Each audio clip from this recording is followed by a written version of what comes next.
오늘 4장을 통해서 우리에게 말씀하시는 하나님의 음성 같이 나누고 그저 아는 것으로 끝나는 게 아니라 우리의 신앙에 적용하는 도움이 되는 말씀 되시기를 축복합니다.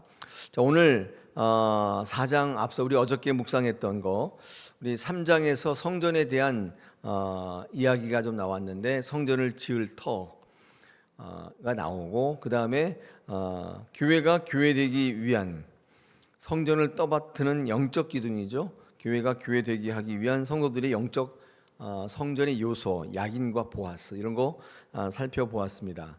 구조와 어떻게 모양이 되는지 터 이런 것들을 어저께 말씀했죠. 그런데 역대하에 기록되어 있는 성전의 기록은 출애굽기나 레위기처럼 이 성전 건축에 대해서 자세하거나 전면적으로 마치 건축학을 다루듯이 그렇게 세밀하게 기록되어 있지는 않습니다. 다만 이 성전 건축에 대한 영적 의미를 아마 설명하려고 했던 것 같습니다. 이것이 뭔가, 이것이 이렇게 만들려고 했던 의미가 뭔가, 그렇게 아마도 성전 건축의 영적 의미에 초점이 맞춰져 있는 성경이라고 볼 수가 있습니다. 자, 오늘은요 4장에는 성전에 두어야 할 성전 기구들에 대하여 기록하고 있습니다. 근데 눈길이 가는 게 뭐냐면 오늘 다 이야기할 수는 없지만은 이 성전 기구를 만든 재료입니다. 재료인데 두 가지로 나눠지고 있습니다. 놋과 금입니다. 근데 어떤 것은 놋으로 만들고 어떤 것은 금으로 만들었느냐에 관점이 있습니다. 특별히 놋 제단을 만들려고 했었는데 놋 제단은요 말 그대로 놋으로 만든 거예요.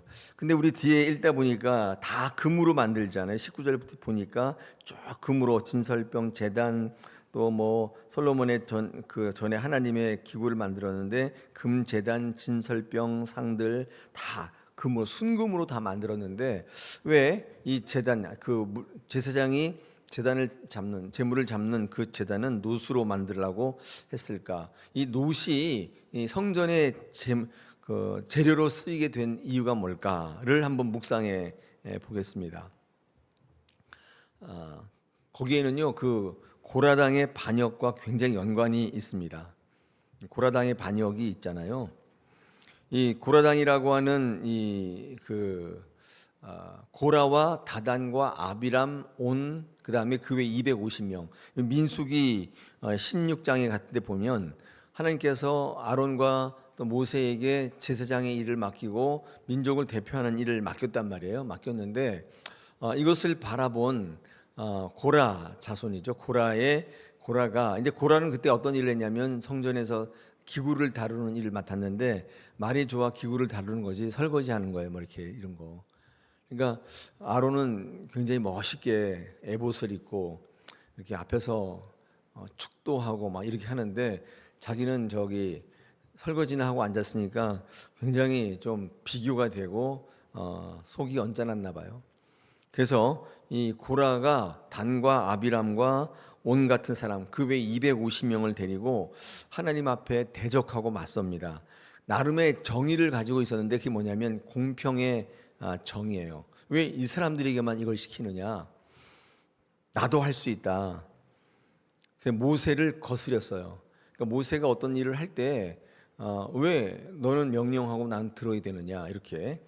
그러면서 민수기 16장 3절에 보니까 이렇게 기록하고 있습니다. 그들이 모여서 모세와 아론을 거슬러 그들에게 이르되 너희가 분수에 지나는도다. 너희가 좀 웃긴다 이거예요. 회중이 다 각각 거룩하고 여호와께서도 그들 중에 계시거늘 그러니까 모든 사람이 하나님 앞에 공평하다. 다 거룩하다. 너희만 거룩한 게 아니다. 굉장히 나름의 명분을 갖고 있잖아요. 여호와께서 다 그들 중에도 계시거늘 어찌하여 너희가 여호와의 총회 위에 스스로 높이느냐 이렇게 돼 있어요. 이렇게 이제 모세와 아론을 거슬렀는데 나름대로의 어떤 정의를 가지고 하나님 앞에 다 거룩하고 하나님이 다 사랑하시는 사람이다. 맞죠? 근데 너희가 왜 너희 스스로를 높이느냐? 모세와 아론 앞에 반역을 한 거죠. 거스린 거예요. 여러분 그 다음에 이제 하나님께서 어떻게 하시는지는 아시잖아요. 그래서 모세와 아론이 그렇게 들으니까 뭐 스스로 높였다고 하니까 그렇다면 내일 아침에 다 각각 향로에다가 불을 가지고 와서 제단 앞에 놓을 때 하나님께서 어떤 향로를 받으시는지를 보면 내가 높이는지 하나님이 높이는지 알 거 아니냐 이렇게 한 거예요. 그래서 이 고라가 좋다. 그럼 한번 하나님의 판단을 받아보자. 왜 너희가 스스로 너희를 높이는지 하나님께서 너희를 했는지 해보자. 그래서 가지고 왔단 말이에요. 근데 이제 가지고 왔는데 고라와 다단과 아비람 온 250명의 향로에서 불이 나와서 그들을 삼켰는데 뭐 거기 성경에 보니까 고라당은 산채로 땅 속으로 삼켰다. 땅이 갈라져서 산채로 지옥 간 사람이에요. 삼켰다. 그리고 그들이 가지고 나왔던 놋 향로를 펴서 제단을 삼아라. 그렇게 한 거예요. 그러니까 놋 제단이 금으로 만들지 않고 놋으로 만들었던 이유는 아마 여기와 관련되어 있는데 하나님께서 왜 이 고라와 다단 아비람 온 이런 사람들이 반역했던 그 놋 향로를 가지고 제단을 삼으라고 했을까요? 그것은 이유가 하나 딱 있습니다. 성전이 성전되기 위해서는 아무나 제사장의 직분을 맡을 수 없고 오직 하나님께서 세우신 자가 한다. 그걸 볼 때마다 그걸 느끼는 거예요. 내가 해야지. 그리고 딱 왔다가 그 고라가 죽었던 그 들고 왔던 그 향로를 보면서 놋 향로를 보면서 안 하는 거죠. 경계를 삼는 거죠. 이 모세와 아론이 세운 것은 모세와 아론이 스스로 높인 게 아니라 하나님께서 그들을 세우시고 그들을 택한 거예요. 택한 건데, 그러니까 모세와 아론이 잘난 게 아니라 하나님이 택하신 자들이다. 이 구약의 이 유대교회 이렇게 하나님의 세우시는 원리는 초대교회 기독교회도 그대로 전해져서 하나님께서 어떤 사람을 세운다는 권위를 가지고 신앙생활을 하게 된 것입니다. 그러니까 하나님이 세우신 거지 내가 한 게 아니다. 이 생각은 영적 신앙생활을 이어가는 데 굉장히 중요한 논리가 됩니다. 저는 장로교 목사로서 우리 목회학 배울 때 이 사실을 이제 계속 배우게 되는데 우리 장로교는 장로님들이 있고 또 항존직들이 있잖아요. 근데 보면 마치 그 인간이 세운 것처럼 이렇게 얘기하시는 분들이 있는데 절대 그렇지 않습니다. 물론 우리가 이렇게 투표해서 뽑았지만은 하나님이 세우신 거예요. 절대 잊지 마십시오. 그 유명한 영국의 설교가 스펄전 목사님이 영적 회심을 하게 된 동기가 있는데 그게 뭐냐면 정말 하나님이 계신 것과 이 땅을 창조하신 하나님을 믿겨지지를 않더래요. 그래서 신앙에 방황하면서 여행을 하게 되었는데 오크셔 지방의 한 지방을 여행할 때 시골에서 완전 시골인데 수요 기도회가 있어서 이제 참여하게 되었는데 딱 들어갔는데 목사님 한 분 계시고 나이 많으신 목사님 한 분 계시고 2명 앉아 있더래요. 그리고 2층에 이제 이 목사님이 앉았는데 보지도 못한 청년이 하나 앉아 있으니까 이 목사님이 얼마나 신기했겠어요. 그래서 뭐 하다가 그대는 하나님을 만났는가 이 한 얘기를 했는데 뭐 그게 뭐 그렇게 충격적인 얘기거나 그런 거 아니잖아요. 근데 스펄전 목사님이 그 음성을 듣고 설교가로 하나님의 종으로 결단하게 되었다. 그 회고록에 나오죠. 나의 하나님 그 책에 나옵니다. 그러면서 이 목사님이 그 회고록 뒤에 뭐라고 썼냐면 하나님이 하시는 말씀은 도구가 좋은 게 아니라 하나님이 하시는 말씀인데 하나님이 그 도구를 사용하시는 거예요. 그러니까 도구는 어찌하든지 관계없어요. 잘나든 못나든 나이 많든 없든 뭐 많이 배웠든 못 배웠든 뭐 도덕적으로 깨끗하든 안 그런 게 중요한 게 아니라 하나님이 그 사람을 사용하시는데 그게 하나님의 말씀이라는 게 되게 중요해요. 그러니까 하나님 말씀이 선포되면 도구가 어떠하든지 관계없어요. 그러면 우리 주변에 보면 참 아닌 것 같은 목사님 통해서 역사하시는 경우 많고 참 그렇다고 생각하는 목사님한테 역사가 없고 그래요. 하나님이 택하신 도구를 통해서 하나님 일을 하신다. 왜 너만 하느냐? 너 왜 네가 이게 하나님의 공평이냐? 그런 게 아니에요. 하나님의 일을 맡을 때 어떤 자격이 있거나 그런 게 아니에요. 하나님께서 택하시는 거예요. 그 도구는 유능하기도 하고 무능하기도 해요. 그런 거하고 관계가 없어요.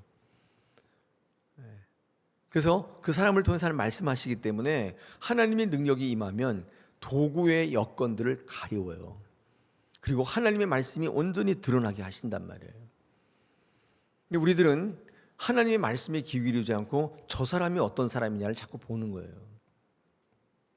다단과 아비람 온 이런 사람들이 아마 그 우를 범했는데 하나님께서 그들의 생각들, 하나님 앞에서 모든 사람들이 공평하지 않냐, 이것을요 성경에서는 개역이라고 말하지 않고 반역이라고 말하고 있어요. 하나님 앞에 거스르는 거예요. 하나님이 하시는 일에 정면으로 도전하고, 이 모세를 끌어내리는 것을 하나님을 끌어내리는 것이라는 걸 사실 몰랐던 거죠. 하나님께서는 이후에 성막의 제단 또 성전의 제단을 금이, 여러분 노시 금이랑 좀 비슷하게 생겼잖아요. 근데 거기는 금으로 하지 말고 다 노수로, 특히 예전에는 이 뭐죠? 그 고라가 들었던 향로, 불이 나와서 그들을 삼켰던 그 향로를 다 펴서 250명이 다 향로 250개를 가져왔다고 민수기 16장에 그걸 다 펴가지고 제단을 만들었다고 합니다. 오늘 아마 그래서 성전에 두어야 될 성전 기구를 이야기할 때 이 제단과 관련된 모든 것들은 다 노수로 만들게 되어 있습니다. 오늘 이것을 통해서 하나님의 성전에 나갈 때에 하나님이 기뻐하시는 성전이 어떤 것이냐, 하나님께서 부르시고 하나님께서 택하신 자들의 순종을 통해서 하나님 제사를 받으신다. 그래서 구약시대의 모든 제사는 한마디로 귀결되면 순종의 제사가 되는 거예요. 나는 너무 아닌 것 같은데 하나님이 부르셨기 때문에 그 일을 감당할 때 하나님 능력을 주시고, 나는 너무 잘난 것 같은데 하나님께서 부르시지 않으면 하나님 주신 자리에서 최선을 다할 때 하나님께서 또 그를 높이시고. 여러분, 그래서 사무엘상 우리 7장 17절에 뭐라고 되어 있냐면 순종이 제사보다 낫다. 순종이 제사보다 낫다. 에드워드 퍼치라고 하는 사람이 어떤 책에서 요즘에 교회의 순종이 사라지고 있다. 성도들의 생각이 너무 뚜렷해서 그 예전에 우를 범했던 고라당의 우를 범하고 있다. 왜 너만 하느냐? 나도 할 수 있다. 이런 생각들이 인간이 높아지면서 계속 들어오고 있어서 에드워드 볼론이라는 사람은 그렇게 지적하고 있습니다. 오늘 역대하 4장에 여러 가지 성전 기구가 나오는데 그것들에 대한 성전 의미가 있습니다. 그래서 예를 들어서 여러 가지 의미가 있는데 정결해야 된다, 또는 하나님께서 공급하신다는 원리가 있다. 하나님께서 우리를 쓰실 때에 세밀한 것까지 다 챙기시고 하나님께서 공급하신다는 원리가 있죠. 그래서 하나님께 드려지는 예배가 부분이 아니라 전인적이고 온전한 것이어야 한다는 사실을 우리에게 말씀하고 있죠. 또한 하나님 중심의 예배, 인간의 편의의 예배가 아니라 하나님께서 받으실 만한 예배, 제사여야 한다는 사실, 우리에게 이 성전 기구들을 통해서 의미적으로 묵시적으로 전달하고 있습니다. 유대교회의 성전에 대한 이야기이지만 여러분, 이런 하나님의 정신은 지금도 우리 개신교 기독교 안에 살아 있습니다. 이렇게 명령하셨던 하나님이 지금 다른 하나님이 아니라고 그랬잖아요. 이런 원리를 가지고 성전을 짓고, 이런 원리를 가지고 성전을 떠받치고, 이런 원리를 가지고 성전 기구들을 삼아서 우리들이 하나님께 드리는 모든 예배가 하나님이 받으실 만한 예배. 또 한 번 강조하는데, 오늘 예배 참 좋았어, 의미 없어요. 예배 시간에 와서 행사하고 장기 자랑하고 그런 게 의미가 없어요. 하나님이 받으실 만한가, 이게 굉장히 중요한 초점이에요.